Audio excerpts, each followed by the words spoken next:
we're not going to talk about that, You David. know what you can say is some days you just get frustrated with everybody around you. You know? And that's okay. That's what you can say. And that's okay. That's That's showbiz, okay. David. That's showbiz. showbiz. Look at us, Sometimes guys. it's good to get pissed. Sometimes it's good to be angry. I don't know about that one. Yeah, I don't know. Fellas, Sometimes it's good. welcome back. Not Miss a cartel. You guys. Miss you guys. Episode missed you, 22. Chevy. What's going on, brother? Chevy. Back in the game. Buongiorno. No, he's not in Italy anymore. No, Oh, you're not in Italy. Italy anymore. Oh, you're not in Italy anymore. I'm in Hungary. What is the accent for Hungary? For Whoa, Budapest? what the hell? I don't know. You tell I us. don't know. Budapest. Budapest. Yeah. They I speak have a Hungarian, friend that they don't lives in speak Budapest. Russian. Yeah. You want me to connect Yeah. you, Chevy? Oh, is it Roz from Guild? No, she's local. That has nothing to do Oh. with crypto. Just a good friend of mine. Moved there like 2 months ago randomly. I'll put you in Oh, touch, man. wonderful. You guys can All right. rendezvous. All right, because I saw Roz from Guild here. I've been hanging out with him. It's been really nice. Good guy. How's our boy Roz doing? He's good. He's good. He's feeling good. He showed me the office, showed me what they're cooking at Guild. Bullish. Remain bullish on Roz and the team. Yeah. It's good. Budapest Chevy is and nice. his Rome was good. his Hungarian Wi-Fi here. Yeah, Yeah, dude. Chevy's Wi-Fi bearish. He's got Budapest Bearish. Wi-Fi. Budapest. Yeah, is it that bad? Can you guys not hear What me? about you, Lucas? You're calling in from a little cube here. This is a little new background. I'm in for the you. office right now. We're in the trenches. He's in the office. Yeah, we're got an we're office now? dialing in. It's a co-working space. Nice. Yep. David, where are you calling in from? Calling in from a nice little co-working space here in Los Angeles. That Hume has a nice little corner carved You got the out. corner office, David.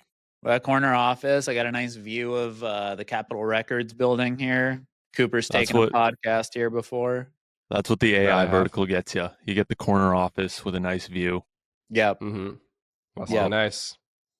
must be nice. Coop, It's you still calling tough in out from there. bed? It's not all roses. I'm calling in Coop's from the calling in from office his here. sleep. We had a few days back in LA before we're back on the road tomorrow. We're going to Denver. Daniel Allen, first headline at the Bluebird. It's going to be a good one. I will say, the Bluebird, I've seen a lot of big artists have their first headline there. I saw Elenium play his first ever headline show there. Wow. I saw Marshmello play his first ever headline show there. Alice in Wonderland, somewhere in that pocket too. There's a couple others that I can name, but it's a big show for Daniel. It's his first time with Lasers headline production, so we're going balls to the walls on this one, gentlemen. It's gonna be Wow. one for the books. Incredible. What's the venue capacity of that bad boy? 500 Solid tickeroonies. 500. Ooh. And then, That's I'm gonna exciting, pop up Coop. I'm excited for you guys. I feel Little like Buena I feel like Vista I get, action. I get all my investor Go ahead, updates Chevy. of Daniel Allen through you, Coop, and I'm okay with that. I love Mhm. that. It's all good. That's what I'm here for. That's what I'm here Yeah, for. To that's update good. the investors. I love When that. I think of Daniel Allen, I think I got to update my investors on this. That's guy's what beautiful. Coop says when he gets on NAC. You know, That's That's usually what I what you gotta have do. to do when you raise money. I think is maybe It just depends. on occasion Depends on the circumstance. update those investors. I've met a shocking amount of people that don't update their investors. You know, they don't tend to. It doesn't tend to work out for them though. Let me ask you guys a Oh. question. What would you rather have? A founder who never updates his investor but is doing a lot of good shit, or a founder who updates his investors all the time with not much to share? Well, I Depends think how much option I A, but invested. ideally it's option. Obviously, option option C. A. But I think if we look at the average, the most successful founders do at least a quarterly update. That's true. I agree with that. I think it's funny. Sometimes I check my email that I did a lot of the angel investing out of, and I'll just be getting like monthly updates from projects that are just like I don't need this update, guys. The money's gone. The money's gone. Let's not sugarcoat it. We're not getting this back. You know, I'm happy for you. I respect that you're still going here, but take me off the emails. Take me off the emails. It's like unsubscribe from an investor update would be so funny. There's like Just reply unsubscribe. But I like it. I like getting the updates from you. It's worth it. I like getting all these headline updates, all these festival updates. It's good. I love seeing Daniel Allen kill it. Every time, every other episode, there's an update feel like about Daniel, and he's just on the rise, and he's winning. He's on the road. Yeah, He's on the road. He's on the baby. road. Where do you think most of the numbers are coming from? Like, are you seeing it come in like live performances, like more tickets sold? I feel like the streams on Spotify have been maybe slowing down, but yeah, where are you seeing a lot of the growth these days, Coop? Instagram. Just follower count on Instagram, video engagement, and then ticket sales. And I think for me, the biggest metric that he optimizes for is size of the audience online. So that's both Instagram and TikTok. But TikTok, you don't really gain as many fans. Instagram is more like real fans. TikTok's more for like streaming numbers. And then just ticket counts of the shows is definitely like the most important thing for every artist, is just like, where does this show wrap at? And one of the weird things about the market these days for most artists is that at least 50% of your tickets get sold like within the last 48 hours of the show, maybe even the last 24 hours. And so you kind of have these like updated ticket counts along the way. But if you're not like popping, showing out the show on announce on pre-sale or ticket sale day, it's really luck of the draw. You know what I mean? You kind of show up to the venue and you just pray to God that people don't have any plans on a Friday night and they want to show up. So it's definitely been interesting to see the parallels from, an artist like Daniel to basically every artist that I work with, and just the way that they're touring is so important to them and how they're actually able to stay up to date with who's coming to the shows and, if they're happy with how many people are coming out. I will say though, this last weekend was deep in the electric forest. Who here knows what electric forest is? Show of hands. All right. I'm not gonna lie. I was guessing 50%. Chevy's in Budapest. They don't have Yes. electric forest there. they got forests. I don't know if And they're it electric was- though. It was a very good time. I was TMing, tour managing, for those who don't know. So, I was coordinating pickups, drop-offs, credentials, press and play on some sets, making sure the artists were taken care of. We had 15 Coop Records artists at the festival this weekend. And I will say, if you've ever heard of Electric Forest but never gone, give it a shot. It's probably one of the most well-produced festivals I've been to. The vibes are great. People are really respectful. Great music, great energy. I won't bore you guys to death with too many music updates here, but things are cooking. Really excited about how the touring circuit has been going, and we got some stuff coming down the queue with Coop Records here. So don't sleep on the boy. If Lucas doesn't mind me going a little off agenda, but staying on Let's the music topic. Pause, Lucas. It's okay. We may proceed, David. Proceed. I'm bullish on-chain experiments. I'm bullish on-chain music. I'm obviously bullish on what my friend here, Cooper, is doing and what I do at Hume. And there was a project launched yesterday by here's Angry David. by Waka Let him Flocka. cook. That is, Wasn't launched by Waka Flocka, but keep going. who was it launched by? Just some stewards of the base community. I didn't know that. I thought it was his project. That makes it even, I don't know. Now I have even more questions. So I guess some stewards of the base community launched an album connected to Flocka token where you can buy and trade his songs. And this got put into the content coin narrative.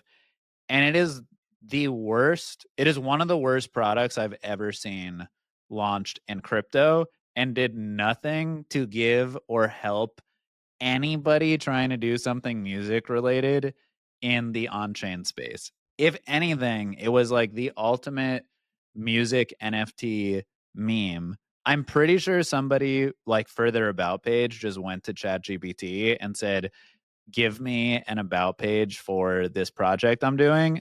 Copy, paste, AI dashes everywhere.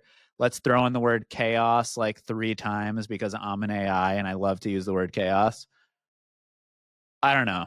I was unhappy and I was like, what are we doing here, people? What are we Angry doing? David. Now, Cooper, who are these? So you're saying it didn't actually have any affiliation with the artist?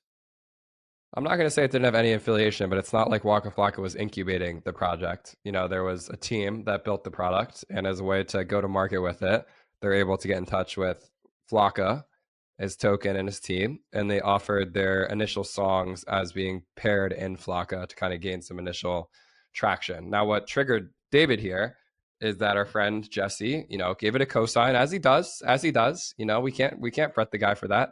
And you just got to roll with the punches, David. I think from my end, you look at a guy like Flocka, and he's got some big records out there. He's got a big following, and I think for base, they really are just trying to amplify any high-profile creator action there is. And that's just the luck of the draw. Flocka's got a token. He's trying to figure out what he can do with it. This product wanted to lean in, and so I don't blame him. I think that it's definitely understandable to get frustrated by that. I think that I was a little bit. I don't know what the word is, man. I guess for me, I'm just glad to see people trying anything with crypto and music at this point in the game. So many of our friends and colleagues that were once building in the space have died or pivoted or spun out or just straight up given up. And I think that for me, if there's people taking shots on goal, power to them, man. Power to them. I agree with you. I'm all about people taking shots on goal, but like, at least take a mediocre shot. No one can look at that and be like, this is even an average shot on goal. Sure, but I also think that you and I we've been so deep down the rabbit hole for so long that you forget about like the first iteration of something. You know what I mean? And also just like, I actually saw that and got a lot of confidence in, what we're doing, because it made me realize how important it is to get good talent on these platforms and just have high quality content. And I think that, there was a time and place where you could just make a quick little app and people would use it because it's nice and easy and early. But I don't know. I think you're valid. I won't go too much deeper on the topic. My mom once said, if you don't have anything nice to say, don't say it at all. And I want to keep a positive energy here, David, on the Knack podcast. And I respect you in Angry David mode, but we got to keep the vibes high here. I feel your sentiment, David. What I tell myself is we're very much in a grow the pie moment, Grow the pie, Any David. music on Grow chain, that pie, maybe. any content Grow on the chain, anyone pie. operating in the space, it's a signal in the right direction that you're working on the right thing. And you know what? Grow the Who doesn't pie. love a little competitive juices to get you going, Grow the Come on. pie. Nobody needs a walk Grow in the the pie. park. You need a little bit. I'm gonna keep going. I'm gonna keep going with this because Oh, I here think he you goes, here he guys goes, here he are goes. misunderstanding my anger. I actually don't. I don't care. I agree with everything you said, Cooper. Grow the pie. Let people take shots. But if we keep putting out shitty products that people lose money on, eventually we're all screwed. Especially in the consumer space. So I'm gonna leave it there, and I'm just gonna say you got to make a decent product, because we're all by extension tied to the product, whether we like it or not. So if someone's gonna put something out that's mediocre to potential future customers of mine and give them a bad taste of what it's like to interact on chain, we might have a problem. Zora. I think Zora is a great product. They're putting their best foot forward. They're iterating every day. They make mistakes. They own their mistakes. They go back. Like they're fighting. Noise. Fighting the good fight. There's a lot of great products out there. This was not a great product. It wasn't even a good product. And I would go talk to the team and say, hey, I'd love to help you make this great. You guys, I love people taking shots. I love growing the pie. But let's put out decent stuff. And don't use ChatGPT to write your whole about page. Yeah, I see your screen share. This was definitely some good dialogue back and forth here because, Jesse co-signed the Waka Flocka thing that David's referring to. Kind of sparked a little bit of a conversation here. And then, a couple high profile people in the crypto space are, how many experiments do you have to run until you say the hypothesis was invalidated? And then I believe our boy Vance here, if I remember correctly, had something to say. JD Vance. Yeah. What the hell is up with my search? You guys saw that? The only thing JD Vance had to say is that Trump is daddy. It's my favorite new meme of the last 24 can be hours. collateral for mortgages. Yeah, Farcoin has collateral mortgages is my second favorite. We'll talk about this, guys. This is eloquent. Coop, read it Just out coin for at us. ethos is what is destroying broad swaths of industry and burning retail bad to the point where they will never re-engage in crypto. Instead of focusing on a few coins that have legitimate PMF, People like Jesse on a trip where the consumer is the future of crypto and there's no invalidation of this thesis. Coinbase Wallet's just Farcaster again. No one needs it.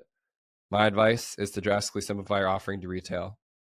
Stop euthanizing retail. I could go both ways on this one. Chevy, let's take it over to you. You know me, I love experiments. Always be experimenting. The more experiments, the better. You just learn when you experiment. So I don't know. I don't get Vance's anger.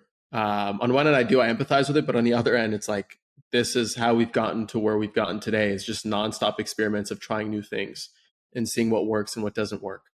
I wasn't following the Waka trend. I didn't see that. So I don't know the full context of this like song coin that was launched, but to me it seems like it's just a part of the ongoing narrative of content coins, song coins, profile coins. So and if Waka has an audience that he can onboard and he has like an onboarding tool with proper on ramps that can bring in his audience and he gets net new users into crypto, I don't know. That's all crypto. Go ahead, Lucas. Yeah, I mean, I just think this is what Vance is trying to say. Is like this is all part of the like content coin umbrella. And from Vance's perspective, I think it's actually funny how it like polarizing it is in the sense of like Vance sees this as like not working. But I feel like everyone or there's another camp that feels like this is working and that this is going in the right direction. And I think it's just interesting that there's like a polarization on whether or not the coining strategy is working as a whole. But yeah, I mean, I think that as a whole, this just seems like it's in the same camp of like coining content, and some people don't think it works. But also, he mentioned the fact that Coinbase Wallet is now Farcaster, right? And there's like what is the differentiation between using Coinbase Wallet and Farcaster when Farcaster has a wallet natively in their app, and now Coinbase Wallet was an app, and now it's a social app. Like, how do you differentiate the two? How do you spend your time on what and which? And like the value prop isn't super clear to me.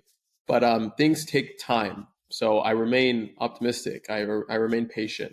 So I can understand his sentiment and his frustration, or rather his comments on the Coinbase Wallet stuff and how that kind of ties into the things that they're trying to promote natively on their own agenda.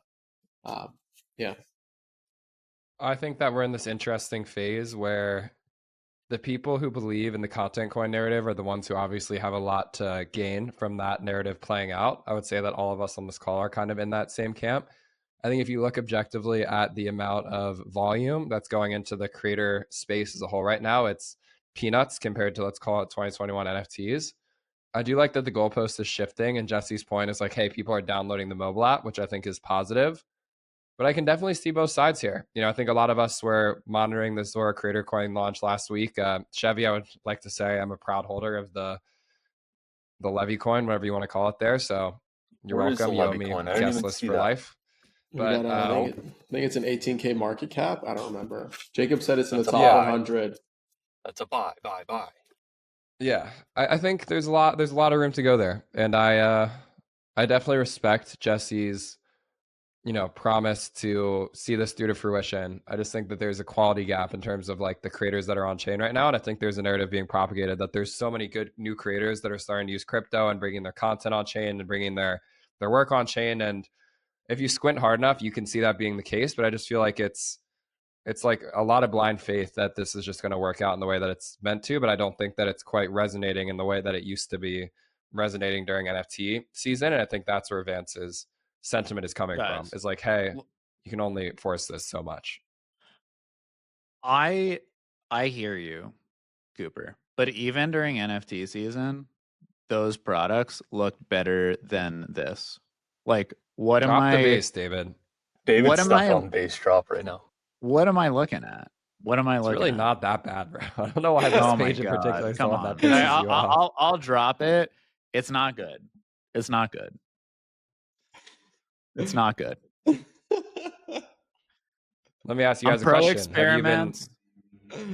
Pro experiments. I'm pro us trying new things. I agree with Chevy, the ultimate experimenter, and everybody else on this pod who experiments every day. But like, put your best foot forward, especially when you're bringing big brands on chain. I That's had all I got. a nice little take on Farcaster last night that I think kind of plays into this. Looks like it did pretty well. 100 likes on Farcaster. I'll take it. Said, I feel like crypto has hit a bit of a stalemate. Everyone understands we're trying to bring new people on chain, but all the volumes by the same 25K crypto native users. Not seeing really interest from people to get into crypto these days. People that use apps like Polymarket, they're not really going further down the rabbit hole. So more and more, my friends are just saying, I just want to buy more Bitcoin. And you know what? Honestly, I don't blame them. It's hard for me to, advocate for getting into crypto, getting on Farcaster, trying out all these mini apps, trying out all these new products that are coming out here. So it's a weird space. And I guess, the last line here, am I alone in this thought, or what do you guys think? What I will say, I don't think you're alone for one. I think the interesting thing for me, especially specifically on like the creator coins versus NFTs, is it really does feel like it's in flux right now of like there's not a clear answer actually on like how to bring creators on chain and how to monetize content as a whole. It feels like almost like, dare I say, like neither one is really working right now or really working that well in the sense of that there's a clear answer. So I just think that that's an interesting takeaway right now as we're all kind of operating in this space. In terms of your tweet, Coop, I think it's tough to get people on chain and to show the value prop of these applications in a compelling way. I think Polymarket probably had the best, most clear kind of the value prop for normies. But as a whole, I just think the industry has a lot of work to do right now still. Grow the pie. Speaking of Polymarket and prediction markets, this is a good transition into Good segue. these insane funding rounds, these valuations from Kalshi raising 185 at 2 billion and Polymarket looking to raise 200, I think at one. And let's share some screens over here. Let's show some headlines. Might as well make it visual. Let's see. Share a screen. You can always leave it to Chevy to have a clean transition. Good segue. Look at that. It's really 2B. Mastermind. 2B. 2 billion. And it's led by Paradigm with participation from Sequoia, Multicoin. It makes me think like these guys don't miss. These guys like to win. Why didn't they fund Polymarket? Like, was it that much of a competitive round that Founders Fund like just fought for everything and more? Like Paradigm and Sequoia, they don't like to lose. It's not like they have a hard time getting into funding rounds if it really came down to it. Maybe they do. I don't know, but it's a little odd because Kalshi definitely didn't own the mind share of prediction markets. Like that was definitely Polymarket. So I don't know. Like this felt weird to see this combo between Polymarket. Kalshi's also bigger in a lot of the Gen Z world right now. Like I don't know if you noticed, but there's a lot of like creators on TikTok that are sponsored by Kalshi right now, and so I think that for the average person, when it comes to prediction markets, it's probably like somewhat even right now in terms of like Polymarket and Kalshi. I think that we just all have so much more knowledge and mind share on Polymarket being in crypto for a long time, but I think that race is still pretty even. I'll go on record and say like I'm definitely more of a Polymarket guy myself for a variety of reasons, but whoa, you know what? Better not Power be, to 'em. Coop. You living in the United States, you can't be a Polymarket guy. You can't be a Kalshi guy. You're just a spectator at best. I am a Polymarket guy. I'll stand on business on that one. Shout out my boy Shane. Yeah, I was gonna say I feel like Polymarket definitely has the mind share of like the crypto audience and maybe more of the sophisticated like institutional, like you see CNBC, you see like X integrating Polymarket, and Kalshi feels like it has more of the Gen Z kind of unsophisticated, maybe retail is a better way to describe it, mind share. So I think it's interesting as a whole, but I'm personally, Polymarket guy myself as a spectator. I noticed during this New York mayor race was the first time I saw people quoting and screenshotting Kalshi versus only seeing Polymarket screenshots and quotes. So they definitely have growing mind share. You guys remember this one? Throwing shots here. I also wonder why A16Z is not mentioned in any of these rounds and what they see that we're missing or what they're missing that others see. Because they've actively created a bunch of content around prediction markets, but they haven't invested in Polymarket, nor I don't think they invested in Kalshi either. Same Like Save these are those funds thoughts. that like to win, you know, like these are funds that like to win. They don't miss out on deals when it comes to it. So I don't know. This was always the thing that I don't know why. This is always just gonna stick with me. I'm never gonna forget this. Just this like when the Kalshi guys just started to go at Shane after he got seized by the SEC. He got Yeah. raided by the SEC. They're just trying to like spin up some propaganda that he was like doing something wrong when he wasn't doing anything wrong. And obviously, it's a story that gets a little blown out of proportion. So I'm not going to say that this translates to leadership or anything like that because I don't know them. But I do know that this is something whenever I think of Kalshi, it's always kind of the first thing that comes to mind for me. And for those who aren't visual, viewers of this podcast, so it's basically just like the Kalshi team trying to spin up some fake news on Shane and then getting like high profile influencers to like tweet and be like, Shane's guilty or whatever it is when there was nothing there. Shane's a good guy. Shane's a good guy. He did nothing wrong. All I did was build a great product. Over years and years too. Took a long time. I think he started that in like 2019, 2018. Yep. Maybe? Yep. Impressive. Yep. Stuck What else with we his got on the stuck with agenda it. there today? Soup. I got a couple topics I could bring up, but I want to be mindful and respectful of the agenda. What do you got, Coop? I would say top of mind for me right now. We talked about creator tokens a little bit. I'm definitely pretty interested to see how those goes. I have not launched a creator token. Chevy has launched a creator token. David and Lucas, it doesn't seem like you guys have either. So I wanted to get the first-hand scoop from Chevy on launching his creator token, expectations, feedback, anything that you've learned so far by running your master experiment. Just kind of check in and see how that's going. I issued my profile token or my creator coin as a means just to understand the bonding curve. And I wanted to buy up majority of my supply so that I could use it to incentivize and like connect it to noise, for example, and like tip out my people using my coin and distribute it through the echo chamber.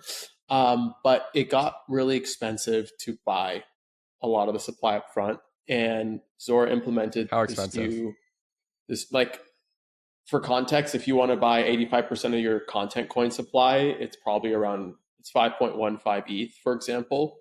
If you want to buy up that equivalent amount, one, you can't because 50% gets vested over 5 years and only half of your supply is available for trading and for purchasing right now.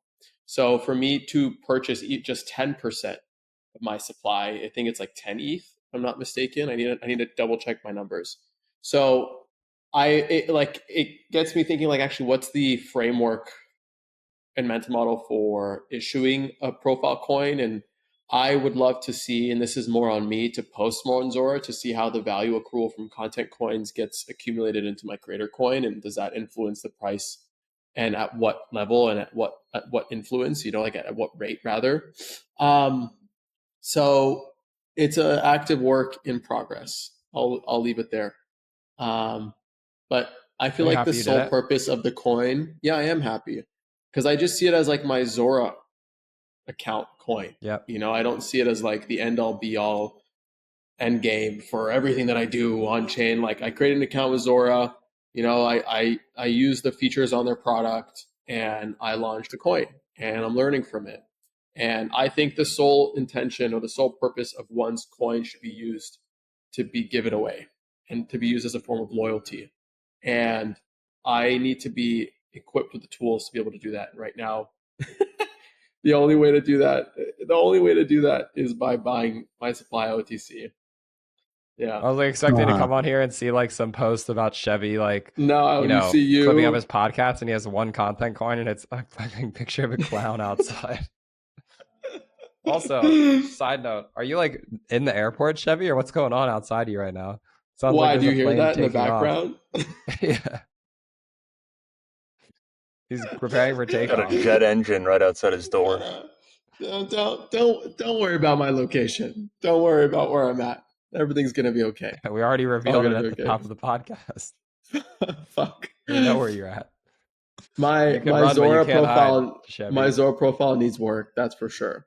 We'll just it's still hard for me to keep consistently posting on Zora. I don't know how to describe it, but like I have stuff that I can post. I've been posting way more on Instagram and TikTok and stuff like that, but I still just like I think about it. Like it's heavy. You know what I mean? Like every time I want to post something new on Zora, I feel like I can't fire it off the same way. You know what I mean? I don't know if it's definitely just me and I I think gotta it's get over just that mental you. barrier, I maybe, really think it's but just you because there's a new wave of creators on the platform that don't feel that heaviness because they don't overthink the tokenomics, how it reflects yeah, their but brand, all these additional they details. ain't me, Chevy. You know, They they ain't ain't me. And you. what I'm gonna They say ain't you. about They that don't is have the scars that you I've been have doing to overthink I this got stuff. scars. I got scars. I got scars and I don't know, man. It's weird. It's like with crypto, when you build up like any sort of brand equity in the space, you kind of have a limited amount of attention to be able to put out something that people can buy in the crypto space and kind of earn back from that. And I think that one thing I'm concerned about is just like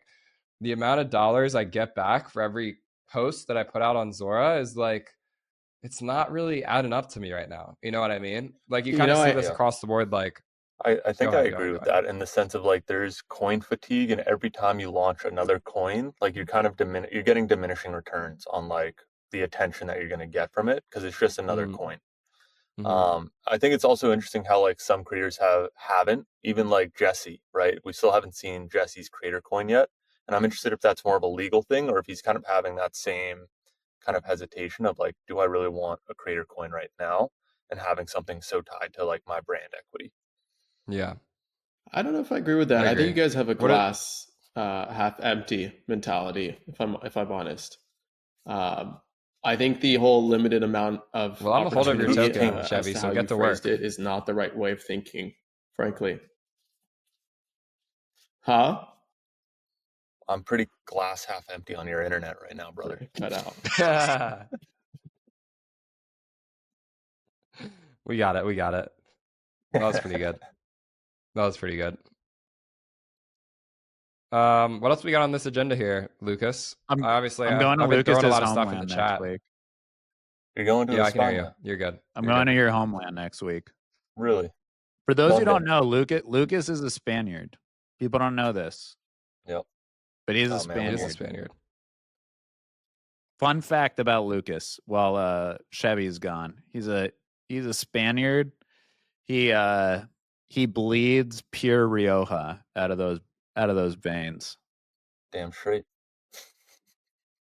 It's really good. Oh, okay. Lucas, Let's get tell on us this about the new agenda. pods. Tell us about the new pods, The new or pods. maybe give us a little preview of what's to come. How's You guys that? want to see a little preview? I think by the time this episode is out, we'll have this will be out on mainnet. We got a new pods homepage discovery coming live to you hopefully early next week. Here's what it looks like. It's definitely a much more kind of built out product. I think right now the homepage definitely leaves a lot left to be desired. So we have a lot of awesome features here. We have a nice search bar. We can search for Not a Cartel. We get a nice, a podcast. Let's go there. Got other pages. One, obviously, I think a trending page here. So you can see the top podcasts based on collecting or minting activity. You can see recently published episodes, Not a Cartel. We just dropped a new episode earlier today.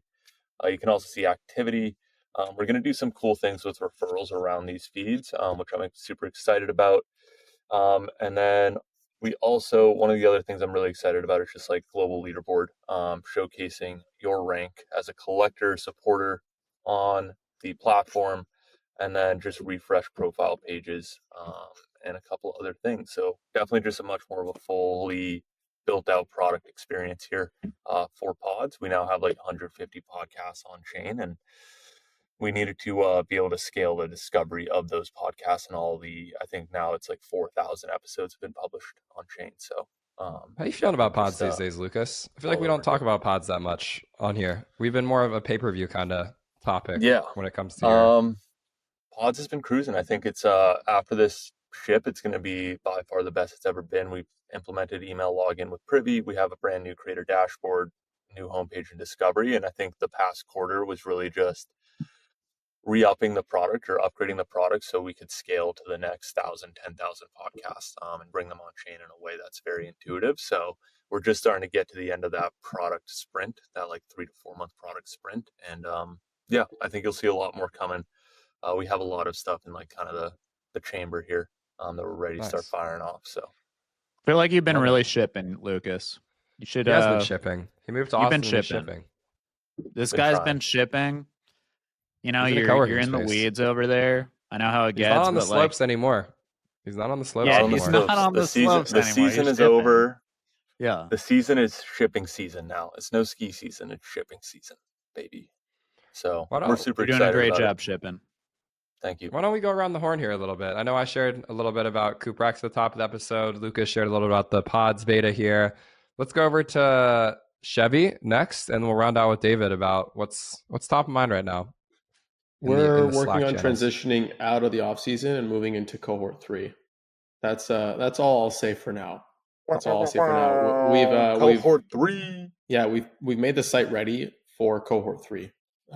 So I'll share on the next episode a bit more, but that's where we're at right now. This guy's an enigma. He's in Budapest. He doesn't have much to share. Next time, he said.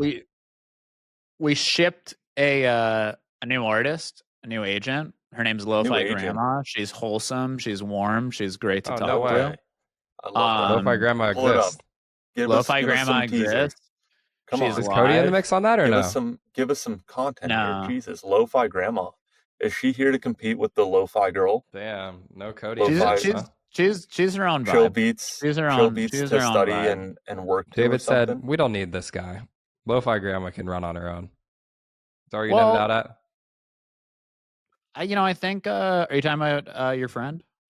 Yeah.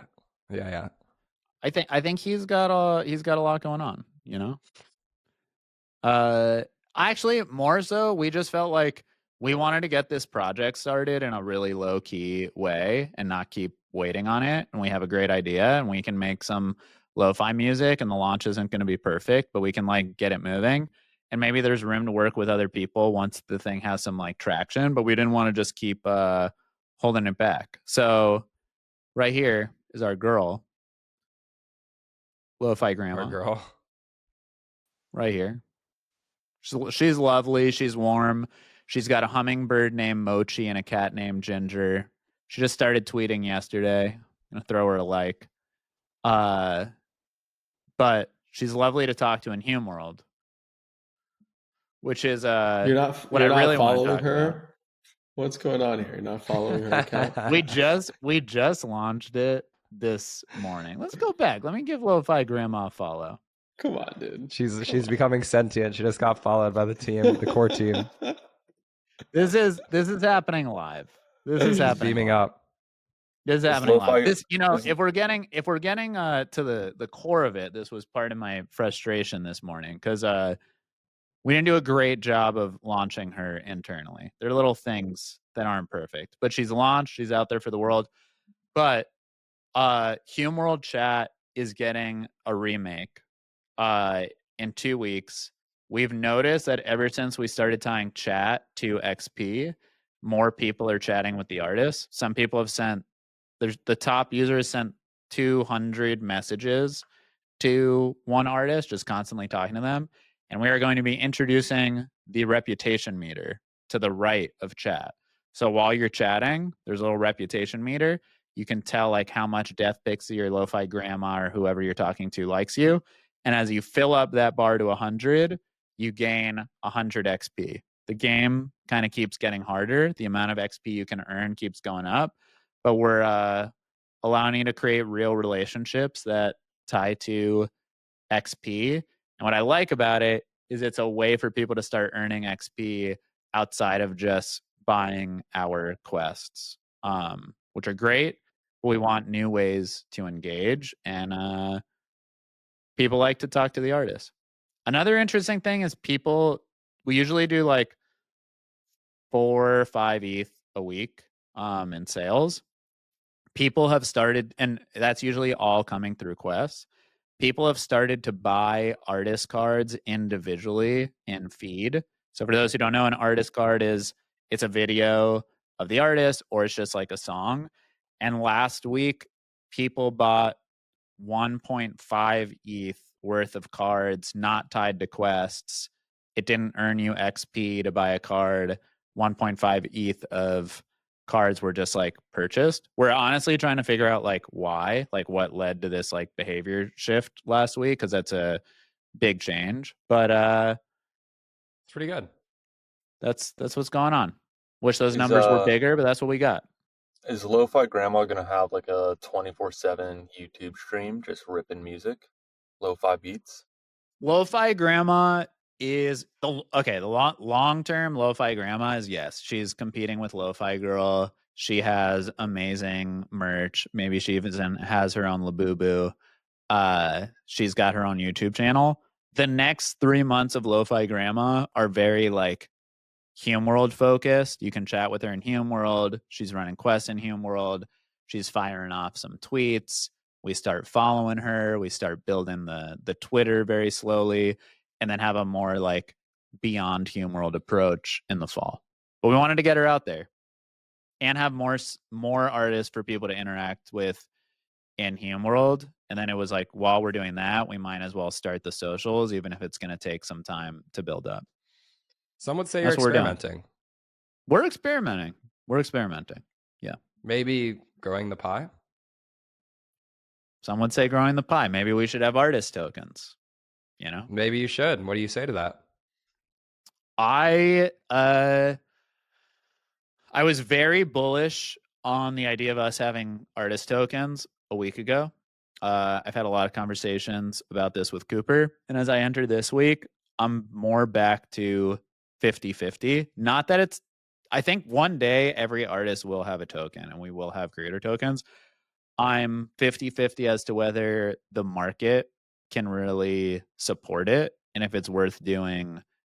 When is it worth doing? And there's an argument to just like do it and it doesn't matter what the volume is and start experimenting.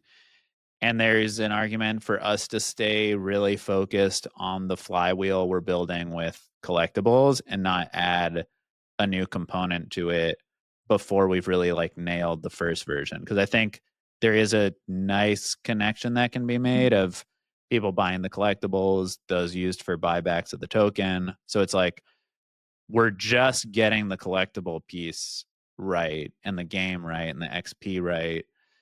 Should we really be launching like artist tokens in September? That's where I'm at this week. See where I'm at next week. I like that. Like that. Can I round us out with a quick update before we call it on the pod, gentlemen? I got one more update on the pay-per-view side I want to share, but go ahead, Coop. We're actually today pushing out a new version of Coop Records that is mobile centric, but it also is desktop oriented too. You'll see a nice new navigation at the top here. You will see that we got this coin section here in the feed, getting ahead of what's coming next on the Coop Records side of things.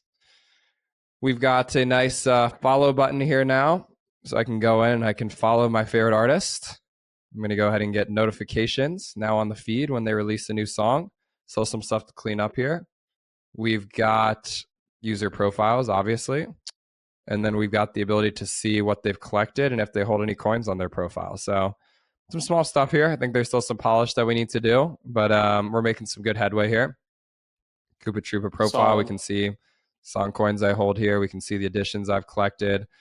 And my goal is basically just to keep refining here. You know, we're definitely moving into this coin section here a lot more these days, working on a new version of our song coin protocol with the boys at Doppler there. So be on the lookout for that in the next couple weeks. Some more coins coming to Coop Records soon. Next couple weeks. Yep. It's exciting. He's warming up here. He's gearing up. He's shipping. I don't want to jinx it, but I'm optimistic that we'll have a version of Coop Records in the App Store that lets you sign up with an email, buy songs with credits and Apple Pay no later than the end of July. Hopefully in the next like week or two, actually, but Coop Records coming to the App Store very, very soon here. My hot take. It's been submitted. It's been submitted. For you, I feel like phone number's better than email. Is my hot take. Yeah. There was a lot of reasons as to why we went into email instead of phone number, but I hear that for sure. I gotcha. All right, pay-per-view, round us out. Pay-per-view. So for one, we had our Incubase demo day this week, live stream from the base account, which we were pretty stoked about.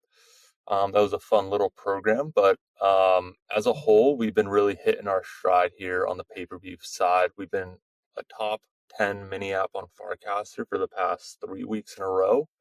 And we've been seeing a lot of success around these access groups, which, you can gate access to posts specifically to either Farcaster Pro or your mutual followers on Farcaster. So you follow them, they follow you.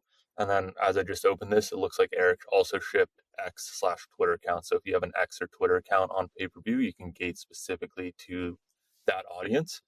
And we're just seeing a lot of success around this, or a lot of engagement from different people. And on top of that, we're starting to experiment with like a creator rewards pool. So we're just recycling all of our developer rewards from Farcaster into like giving it to creators. So the top 5 creators this week will earn like a pool of like $100. But we've already seen like a really solid uptick in quality posts coming on the platform, which is what we're fighting for.